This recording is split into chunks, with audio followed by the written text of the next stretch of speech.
દ્વારકાધીશ મંદિરનો ઇતિહાસ।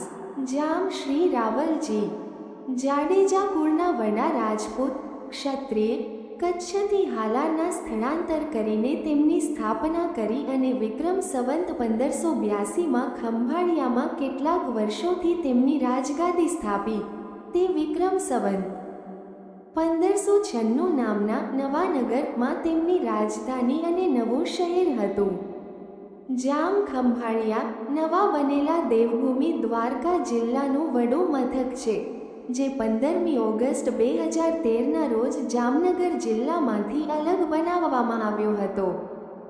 જિલ્લામાં 4 તાલુકા છે: ખંભાળિયા, કલ્યાણપુર, દ્વારકા અને ભાણવડ નામ આપવામાં આવ્યું છે।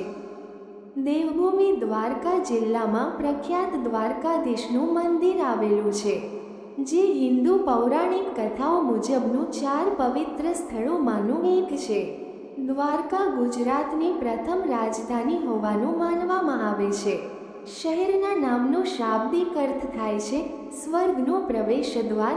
સંસ્કૃતમાં દ્વારનો અર્થ દ્વાર અને કા સંદર્ભ બ્રહ્મા થાય છે। દ્વારકાને સમગ્ર ઇતિહાસમાં મોક્ષપુરી, દ્વારકામતી અને દ્વારકાવતી તરીકે ઓળખવામાં આવે છે। મહાભારતના પ્રાચીન ઐતિહાસિક મહાકાવ્યમાં તેનો ઉલ્લેખ થયો છે। દંતકથા અનુસાર મથુરા ખાતે કાકા કંસને હરાવીને અને હત્યા કર્યા બાદ કૃષ્ણ અહીં સ્થાયી થયા હતા। કૃષ્ણના મથુરાથી દ્વારકાના સ્થળાંતરની આ પૌરાણિક કથા નજીકથી ગુજરાતની સંસ્કૃતિ સાથે સંકળાયેલી છે। કૃષ્ણને દ્વારકા બનાવવા માટે 12 યોજનાઓ અથવા 96 ચોરસ કિલોમીટર 37 મી જમીન ફરી મેળવી હોવાનું માનવામાં આવે છે। પુરાણો દરમિયાન દ્વારકા આર્ય દ્વારા સૌરાષ્ટ્રમાં રાજધાની તરીકે સ્થાપના કરી હતી। મથુરાથી સ્થળાંતર કરનારા યાદવ જ્યારે શહેર કૌશાથલી તરીકે ઓળખાતું હતું ત્યારે તેમના રાજ્યની સ્થાપના કરી હતી।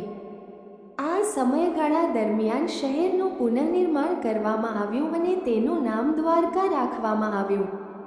મૂળ લોકોની મૈત્રીપૂર્ણ વસ્તીએ પણ કૃષ્ણને દ્વારકામાં પતાવટ કરવા માટે પ્રેરિત કર્યો, જ્યારે તેમણે મેદના રાજા જરાસંઘ સામે લડ્યા બાદ મથુરાથી પીછેહઠ કરી। આ રાજ્ય યદુવંશી સામ્રાજ્ય તરીકે પણ ઓળખાય છે, ઉગ્રસેના દ્વારા સ્થાપવામાં આવ્યું હતું। તે પછીના શાસક કંસના પિતા અને બાદમાં કૃષ્ણ વિકાસ પામ્યું હતું। એવું કહેવાય છે કે કૃષ્ણ બેટ દ્વારકામાં પોતાના પરિવાર સાથે રહેતા દ્વારકાથી તેમના રાજ્યના વહીવટનું સંચાલન કરે છે। કૃષ્ણને સમર્પિત શહેરની દ્વારકાધીશ મંદિર મૂળરૂપે આશરે 2500 વર્ષ પહેલાં બાંધવામાં આવી હતી, પરંતુ મહેમૂદ બેગડા શાસકો દ્વારા તેનો નાશ થયો હતો અને ત્યારબાદ 16મી સદીમાં પુનઃનિર્માણ કરી હતી। આ મંદિર આદિ શંકરાચાર્ય દ્વારા સ્થાપિત દ્વારકાનું સ્થાન છે, જેને શારદ મઠ પીઠ અને પશ્ચિમના પીઠ પણ કહેવાય છે। 4 પીઠમાં સંસ્કૃત ધાર્મિક કેન્દ્ર, હિન્દુઓ માટે મહત્વપૂર્ણ યાત્રાધામ તરીકે દ્વારકામાં કેટલાક નોંધપાત્ર મંદિરો છે, જેમાં રૂકમણી દેવી મંદિર, ગોમતી ઘાટ અને બેટ દ્વારકાનો સમાવેશ થાય છે। દ્વારકાના જમીનના અંત સ્થાનના બિંદુ પર દીવાદાંડી પણ છે। દરિયા કિનારે અને અરેબિયન સમુદ્રમાં બંને પર દ્વારકા ખાતે પુરાતત્વીય તપાસ ભારતના પુરાતત્વીય સર્વેક્ષણ દ્વારા કરવામાં આવી છે। 1963માં જમીન પર કરવામાં આવેલી પ્રથમ તપાસમાં ઘણા કલાકારોએ બહાર નીકળ્યા। દ્વારકાના દરિયાકાંઠાની બાજુમાં 2 સ્થળોએ કરાયેલા ખોદકામથી ડૂબી રહેલા વસાહતો, મોટા પથ્થરથી બાંધવામાં આવેલી જેટી અને 3 છિદ્રોવાળા ત્રિકોણાકાર પથ્થરનું એન્કર બનાવવામાં આવ્યું હતું।